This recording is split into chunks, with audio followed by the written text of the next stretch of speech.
Zoom చేసుకో.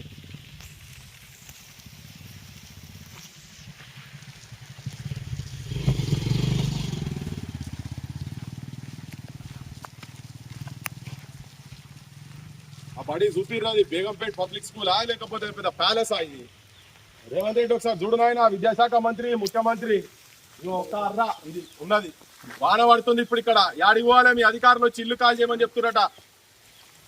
యాడికి పోవాలి ఇప్పుడు? సర్పంచ్ ఎడికి పోవాలి? ఇలా కుటుంబం ఎక్కడికి పోవాలి? పిల్లలు ఎక్కడికి పోవాలి? ఈ వానలు నడుచుకుంటే ఎక్కడికి పోవాలి చెప్పు? ఈ ఖాళీ చేయాలంటే పోనీ బడి నడుస్తుందంటే బడి కూడా నడుస్తలేదు. అమ్మ దీని మీద ఏమైనా మాట్లాడతారా? మాట్లాడదు. ఇప్పుడు మాట్లాడండి. మేము దాదాపుగా పోయిన నెల 26 తారీఖు వచ్చిన ఉంది. మాకు టార్చరే ఏమనంటే మూతపడ్డ స్కూల్ ఖాళీ అని 4 టీచర్ రోజు 2 రోజులకు ఒకసారి 3 రోజులకు వచ్చి రావడం జరుగుతుంది. ఈ వర్షంలో పోయి మేము 3 పిల్లలు తీసుకొని పోయి ఎక్కడ ఉంటాం? మరి మాకు ఇల్లును ఆ పాత బకాయిలు ఇవ్వండి, ఖచ్చితంగా కాల్ చేస్తాం. మాకు వచ్చే 10 లక్షల బిల్లు ఉందో మాకు ఇవ్వండి, వెంటనే నేను కాల్ చేస్తాను. ఎందుకంటే ఈ ఆదేశాలు తెలియదా? ఎంపీడీఓకి తెలియదా? వీళ్ళందరూ తెలియదా? అధికారులు ఉన్నారు కదా, అధికారులు మేము గవర్నమెంట్ బిల్డింగ్ కాల్ చేయ గవర్నమెంట్ అంటే గవర్నమెంట్గా పనిచేసినాం. గవర్నమెంట్ స్కూలే మా ప్రాఫిట్ అదేమన్నా మీ ఇంటికంచెలు తెచ్చి ఇవ్వలే కదా. మా ప్రజల కోసం మా పిల్లల కోసం స్కూల్ కట్టిరు. ఆ స్కూల్ మూతపడ్డ కాబట్టి మేము అల్లు ఉంటాను.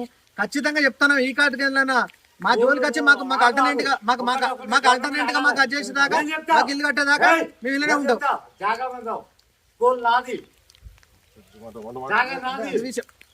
మాకు ఇచ్చేసి మాకేంటంటే ఇల్లు శాంక్షన్ అయిందని అన్నారు. సరే ఇల్లు శాంక్షన్ అయిన సంగతి సరే మేము వచ్చినప్పుడు అది చేస్తాం. మా పాత బాకీలు చెల్లించి అప్పటిదాకా ఇప్పుడు ప్రభుత్వాలు ఏదైనా ఉంటే ఆల్టర్నేట్ ఎవరైనా ఇల్లు కూలిపోతున్నాం ఏమన్నా గ్రామ పంచాయతీ అంగన్వాడీ చిన్న స్కూల్ ఉంటేనే వాళ్ళని మూతపడ్డ స్కూల్ ఉంటే ఉండని అంటారు. కాకపోతే కక్షపూర్తిగా మమ్మల్ని ఎందుకు ఖాళీ ఏమని ఇబ్బంది పెడతారో మాకు అర్థమైంది. అంటే ఊరి ప్రజల మీద సేవ చేస్తున్నవే 5 ఏళ్ళు సేవ చేసి 5 ఏళ్ళు మా అనుభవం చేసుకొని మా ఇబ్బందులు పడి కింద మీద వాడుకుంటే రోడ్లు కావచ్చు ప్రతి ఒక్క అభివృద్ధిలో మేము ముందున్నాం. కానీ ఖచ్చితంగా మీరు ఖాళీ చేయాలని అంటే మాకు అప్పులలో ఇచ్చిన వాళ్ళ అప్పులన్నా ఇప్పుడు ఇవాళ రేపు ఇతరుది వాళ్ళు బిల్లులు వచ్చినాక ఇస్తారు అనుకుంటారు. కానీ వీళ్ళు పెద్ద అప్పుల కంటే ఎక్కువ అయింది. ఇప్పుడు ఏంటంటే మా పరిస్థితి ఏంటంటే ఆత్మహత్య చేసుకునే పరిస్థితి ఉంది. వీళ్ళు ఇవ్వండి అంటే ఆత్మగౌరవం చంపుకోలేక ఇది ఇంత మాకు బిల్లులు వచ్చేటివి ఉన్నాయి, మాకు ఉండడానికి చోటు లేక 5 ఏళ్ళు మేము చేస్తే అన్న ఉద్దేశం కొద్ది బాధ కొద్దిగా ఉంది. కానీ ఇది తక్షణమే ఇట్లాంటి ఎందుకంటే డిఓ దృష్టి కూడా ఉన్నదట. వీళ్ళు డిఓ గారు కానీ ఎవరు కానీ మాకు ఆల్టర్నేట్గా మాకు కొంచెం మేము చేసుకునేదాకా ఆల్టర్నేట్గా మేము ఉంటాం. ఎందుకంటే మూత పట్టడానికి కోసం మేము ఒక రూమ్లో ఉన్నందుకే మమ్మల్ని ఇంత ఊరు బయటకు వెళ్ళినట్టు చేస్తారు. అది ఎందుకైనా దాన్ని ఏదైనా దృష్టిలో పెట్టి మాకు ఖచ్చితంగా న్యాయం జరగాలని మేము కోరుకుంటూ పెద్ద మనిషి ఉన్నాడు. ఏం కాదు, కాల్ చేసేది ఏం లేదు. వాళ్ళు ఎత్తు చూద్దాం. కాలు ఎప్పుడు చేయాలంటే మేమే వచ్చి గుడిసేస్తాం. ఇక మీకు తెలంగాణ మొత్తం పోస్టర్లు వేసి తిప్పుతా నేను. ఒకవేళ ఆయన అట్లనే కనుక చేసి పెద్ద మనిషి చూడు. మంచి మాట చెప్తున్నానే. అడుగుతావు కానీ పాపం చూడు ఎంత దయాగుణం చూడు. పల్లెలలో పావుడు చెప్తున్నాడు. అగో మా ఇస్తాం రా, మీకెట్లా హోష్ వస్తలేదా? నాకు అర్థమైతలేదు. మీకెట్లా బుద్ధి లేదా? నాకు అర్థం. అమ్మా మీరు దయచేసి ఏం చేసుకోకండి ప్లీజ్. బడి ఓపెన్ కావాలి. ఒకవేళ చేస్తుంది అది చెప్పేసి సరే. వీళ్ళ బాధ చూస్తే ఇక్కడికి గదిలో బుద్ధి అయితే లేదా? అధికారం ఎవడొస్తాడో వచ్చినాక వాళ్ళతో మాట్లాడిపోదాం అనిపిస్తుంది. అసలు వీళ్ళకి ఆర్డర్లు ఎవరు ఇస్తారో తెలియదు. కానీ ఏం జరిగినా కానీ రేవంత్ రెడ్డి నువ్వైతే బాధ్యుని అవుతావు దీంట్లో. దేశానికి రాష్ట్రపతి ఎట్లనో గ్రామానికి గ్రామ సర్పంచ్ అంత అట్లా దేశానికి రాష్ట్రపతి. ఒకవేళ వీళ్ళు ఏం జరగకూడదేమో జరిగితే, ఎందుకంటే అమ్మ మీకు కూడా చెప్తున్నా, మీరు రోజు గొడవ పడుతున్నారని చెప్తుంది. ఇంతకుముందు ఆడ లచ్చమ్మకి నేను చెప్పింది, మీరు గొడవ పడకూర్రి. ఏదైనా ఆవేశాలకు పోయి మీరైనా ఆత్మహత్య సైడ్ పోయినసారి కూడా అదే చెప్పినా. ఇప్పుడు నాకు ఆ భయంతోనే వచ్చిన ఈడిదాకా.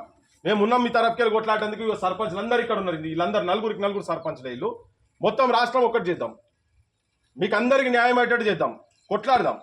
ఇది మంచిది కాదు, అరిష్టం ఇది. రాష్ట్రపతి ఆత్మహత్య చేసుకున్నట్టే రేపు పొద్దుగాల తన కనుక సర్పంచ్ గారు ఏమన్నా చేసుకుంటే మాత్రం నువ్వు చేసుకోవద్దు, ఎట్టి పరిస్థితి చేసుకోవద్దు.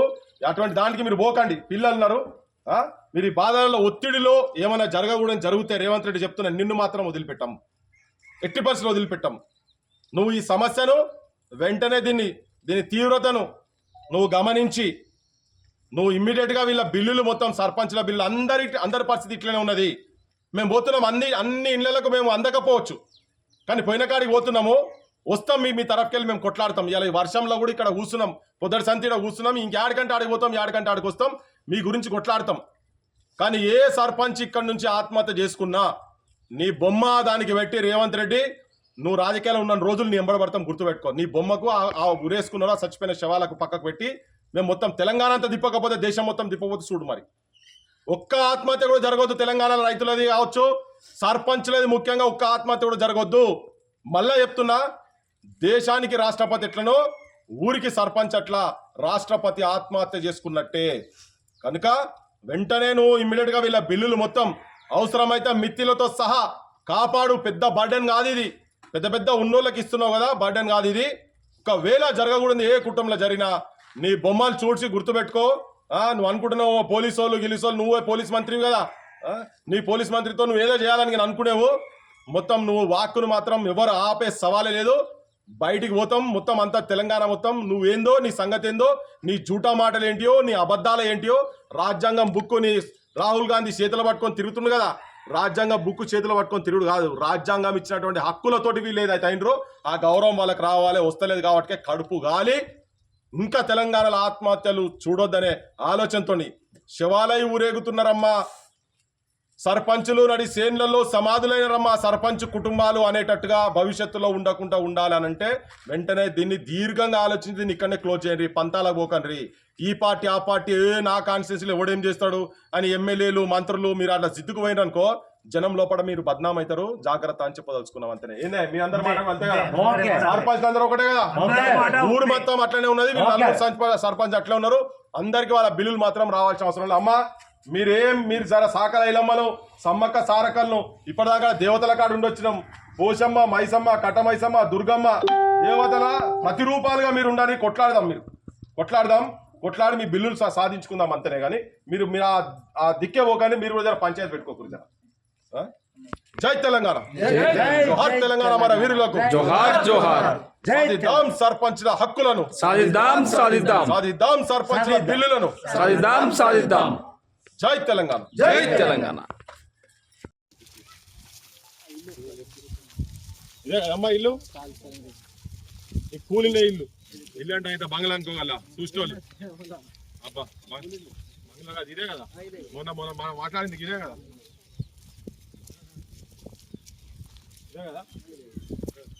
కాల్ చేసి ఉండాలి. మరిగా చెప్పు అధికారులు.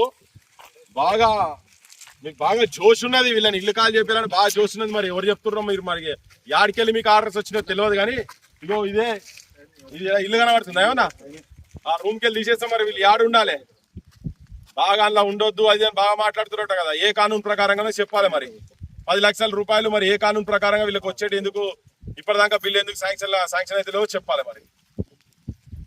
మరి ఇప్పుడు యాడుంటారో చూపిద్దాం. అసలు బంద్ అయినప్పుడు ఇదే కదా ఇప్పుడు